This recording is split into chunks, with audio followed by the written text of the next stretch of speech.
Imagine 95% of all life on Earth is suddenly gone. Not most of it, almost all of it. The oceans go quiet, the land empties out, and what's left is a planet with a nearly blank page and no rules about what comes next. That actually happened. And what filled the silence afterward might be the strangest cast of animals this world has ever produced. We're going to the Triassic, and by the end of this video, you'll understand why paleontologists half-jokingly treat it as the period where evolution completely lost the plot.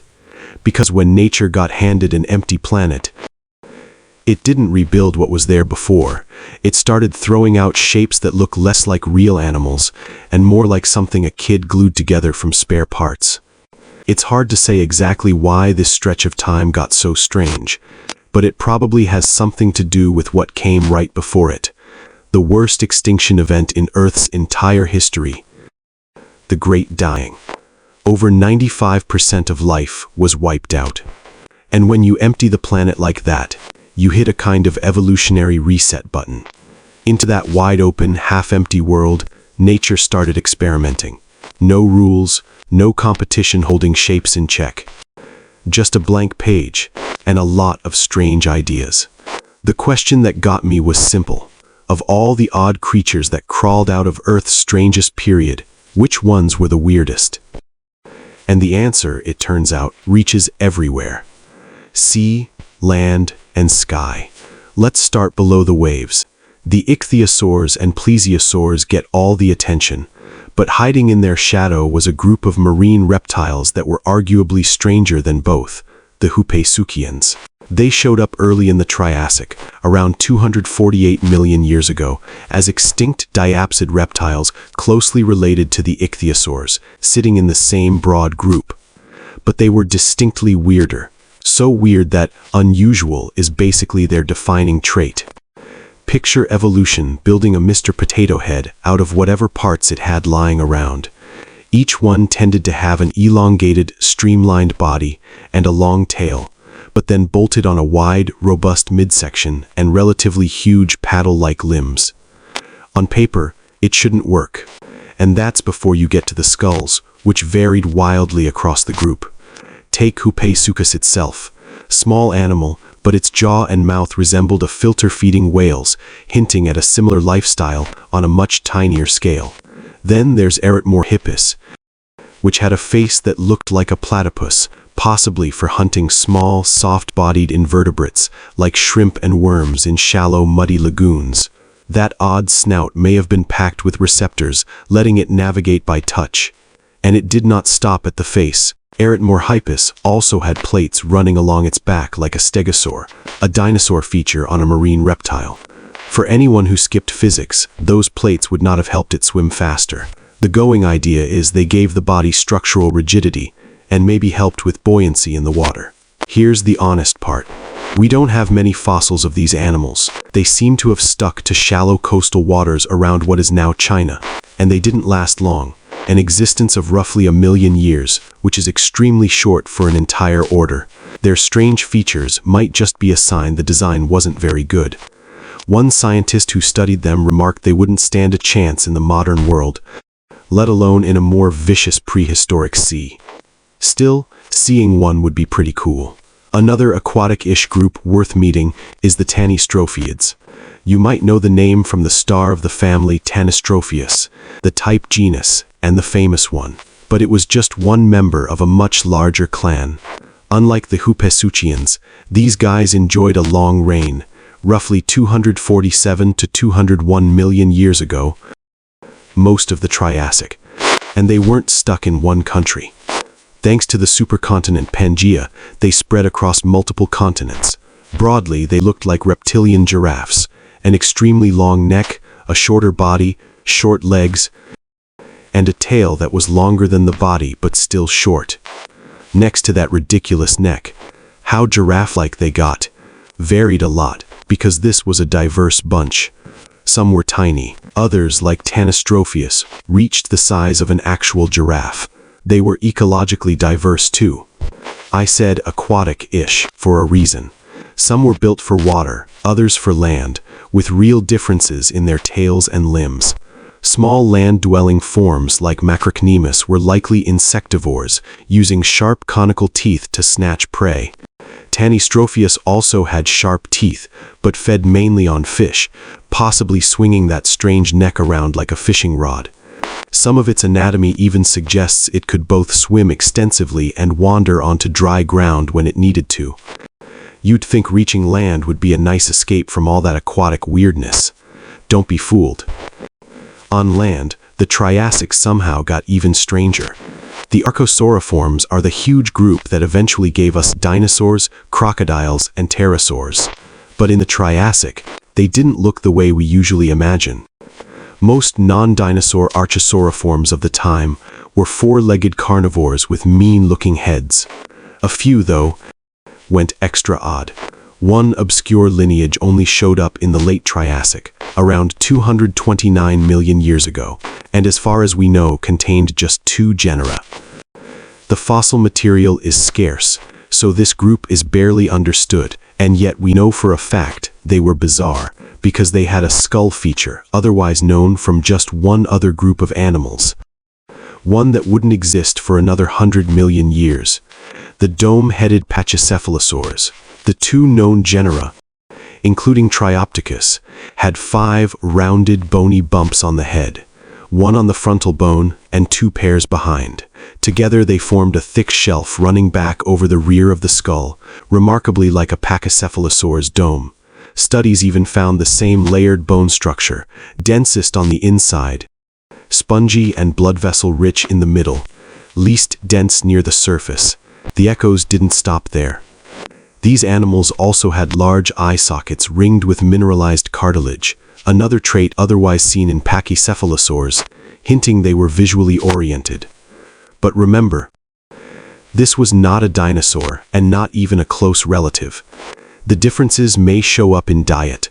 Other non-dinosaur archosaurs of the time were almost exclusively carnivores, and some think this group was, too. Pachycephalosaurs, by contrast, were mainly herbivores and walked on 2 legs, while these animals walked on 4. So here's the dilemma. If it turns out they ate meat, they'd be the first known dome-headed carnivores, opening up a hunting style nobody thought possible, using a thickened skull to bash prey or throw it off balance before biting. The catch: we have no teeth from them, so we can't say for sure. Others read the resemblance the opposite way, as a sign these were just highly strange, derived early archosaurs that were herbivorous. And for everything else living at the time, let's hope so. Because fragmentary remains suggest the larger genus could reach up to 10 feet long. Herbivore or not, you're not winning that fight. Those dome heads weren't the only strange archosauriforms. A group that's been turning heads lately is an obscure clade called Allocotisauria, which appeared in the Middle Triassic around 247 million years ago, and turns up in Asia, Africa, North America, and Europe. They're not old in the paleontology sense, only being defined back in 2015 based on very fine anatomical details, like a wrinkled surface on the border of a skull bone.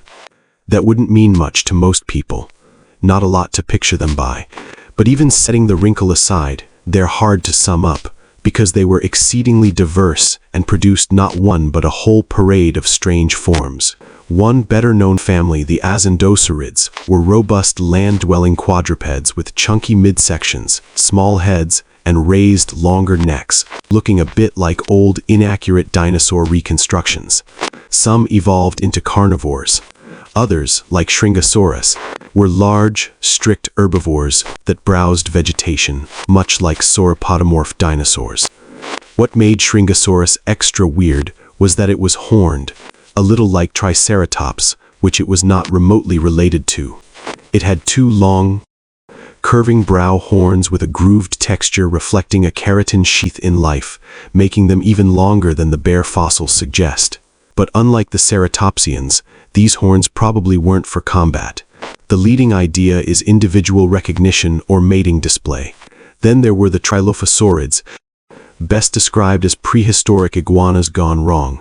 Superficially, many looked like overgrown iguanas with strange proportions, like the type genus Trilophosaurus, A decently sized herbivore that could almost pass for an iguana ancestor. An even more striking case was the late Triassic Spinosuchus, a herbivore with elongated neural spines and signs of a dorsal crest like a living iguana's, possibly a throat flap and claws similar to modern lizards. To be clear, still not an iguana and not a dinosaur. Moving further up the weirdness scale, there's the Canadian Pteranodon, which is just hard to characterize at all. This cat-sized genus was a mashup of features seen nowhere else in its order. The hardest thing to ignore is the jaw. It was elongated and narrow, and at the front formed a toothless beak, a bit like a bird's. But at the back, it was very much not toothless, packed with sharp teeth and gouge-shaped interlocking ones. It also had large nostrils and a fused skull, a design somewhat close to certain marine reptiles, and yet this animal was fully terrestrial. Not just terrestrial, but seemingly in love with the ground, with unusually large, well-developed feet lined with sharp claws, hinting it may have been a burrower. That mix of land and semi-aquatic looking traits has left everyone confused. We don't really know how it lived, whether it was a plain herbivore like most of its relatives, or something stranger, digging burrows along waterways and using that beak to fish. Nobody knows. All I know is it was weird, which makes me like it more. Here's the twist. The allocotosaurs may have gotten weirder still. Recent studies suggest the group was far broader than once thought, possibly including animals that left the ground entirely, like the drepanosaurs, which traded the forest floor for the trees. Superficially, they resembled primitive lizards, but they'd also borrowed a page from monkeys, or from us, evolving, grasping. Opposable digits on their hands and feet, plus a prehensile tail. Hopefully not like us. That made them highly derived tree dwellers, common in prehistoric forests from the Middle to Late Triassic across North America and Europe. Because of those hands and feet, they've been nicknamed the monkey lizards. And then, another twist. Their skulls took on a bird-like form, with a few even evolving toothless beaks. They looked so much like early birds that when first discovered, some paleontologists may have accidentally attributed the skulls to what they thought were the first birds ever. They weren't. But they loved trees just as much, spending their days on bug patrol with an insectivorous diet of very small insects. At their largest, they were still less than 2 rulers long, and that was a big drepanosaur. The problem of not knowing which group an animal belongs to isn't rare in the Triassic. When every creature seems this strange, categorizing them gets that much harder. And it shows up again with the tanistrophids, because it may be them that gave rise to another experiment, one that not only shunned the water, but tried to leave the ground behind entirely. Appearing in Middle Triassic Eurasia, Charovipteryx and its relatives were among the first vertebrates to achieve flight, and they did it in a way never seen before or since. Plenty of vertebrates would go on to glide or fly, but instead of putting their wing surfaces into their arms or their ribs like some contemporaries, they invested almost everything into their legs, which became their wings, forming a shape like a delta wing jet. Highly unusual, but for the time it seems to have worked. We think they could glide tree to tree, which is very useful when you're tiny, letting them escape predators, move safely through a forest, and catch prey, likely small flying insects like early beetles, flies, and crickets. Their large wing membranes stretched between elongated hind legs and the tail, with smaller membranes on the reduced arms, possibly helping steer. No matter where you went in the Triassic, strangeness just seemed to follow. Sea, land, and sky all cooking up shapes that feel like they shouldn't be real. But here's the thing, just as fast as it all arrived, it ended. Every single group in this video evolved during the Triassic and died during the Triassic. None of them made it through. That's what a reset world looks like. When the rules are wiped clean, evolution throws everything at the wall, and most of it does not stick. These were not failures so much as experiments that ran out of time, outcompeted and outlasted by the shapes that would define the ages after them. And these are only a handful. There were the turtle-like placodonts, the phytosaurs, and a whole roster of others that made this period one long fever dream. The strangest time in Earth's history earned that title honestly, and the fact that almost none of it survived is exactly what makes it worth remembering.